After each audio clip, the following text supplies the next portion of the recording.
Good news po tayo ngayong araw na ito. Dahil sa pagpupursigi ng ating Pangulo ay napatanggal na po ang ating bansa sa Financial Action Task Force Gray List. Ano po ba ang ibig sabihin nito? Nakita po ng Financial Action Task Force or FATF ang naging pagtatrabaho ng Administrasyong Marcos na magampanan ang obligasyon para matanggal o mabawasan ang mga gawaing nauugnay sa money laundering at pagpupondo sa terorismo. Ano po ba itong FATF?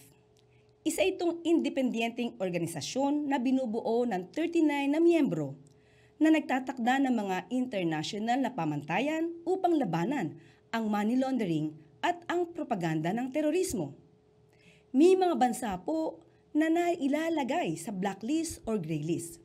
Kapag blacklist, ibig sabihin ay may significant strategic shortcomings o sobrang kakulangan upang sugpuin ang money laundering at terrorist financing. At kapag nasa gray list, ito ang mga bansang actively working with FATF para ma-improve ang anti-money laundering processes at kailangan na magawa ang mga action plans at rekomendasyon sa natatakdang panahon para maialis sa gray list. Naipasok tayo sa gray list noong Hunyo 2021 sa pamumuno ni dating Pangulong Duterte. Dahil sa una, kakulangan sa regulatory supervision ng gambling operations. Tandaan natin na mayagpag ang mga pogo noon. Pangalawa, weaknesses in the implementation of targeted financial sanctions na kahit may nababalitang anomalya sa mga transaksyon lalo na noong panahon ng pandemya, ay mukhang pinababayaan lamang. At pangatlo, delays in the implementation of Anti-Terrorism Act of 2020 na kahit na napakalaki na intel at confidential funds noon.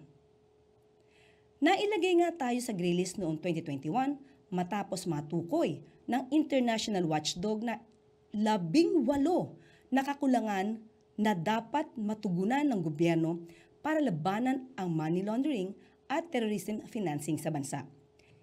Pero dahil ipinag-utos ng ating Pangulo through the Executive Order No. 33 na kumilos agad-agad upang matanggal ang ating bansa sa gray list, nakita ng FATF ang improvements ng Pilipinas patungkol sa money laundering and terror financing controls. Napakalaking accomplishment po ito ng ating Pangulo na matanggal nga ang bansa sa gray list. Kapag ka po ang bansa ay nailista sa gray list, mahihirapan po ang ating mga OFW sa kanilang mga remittances, pati na po ang transaksyon pinansyal ng bawat isa o ng bansa ay maaari pong hindi payagan. Mahihirapan din po tayo makakuha ng foreign investors. Kaya dahil natanggal po tayo sa gray list, hindi na po tayo mahihirapan, lalong-lalo na ang ating mga OFW na magpadala ng kanilang remittances dahil maiiwasan na po ang pagbabayad ng napakalaking fees at madali na rin po sa atin ang mag-inganyo ng mga foreign investors. Kakayanin natin, lalo na ng Pangulo, na linisin ang mga kalat na naiwan sa atin ng nakaraang administrasyon. Ipanalangin natin na mapanatili natin na hindi tayo muling mapasama sa gray list o blacklist ng FATF.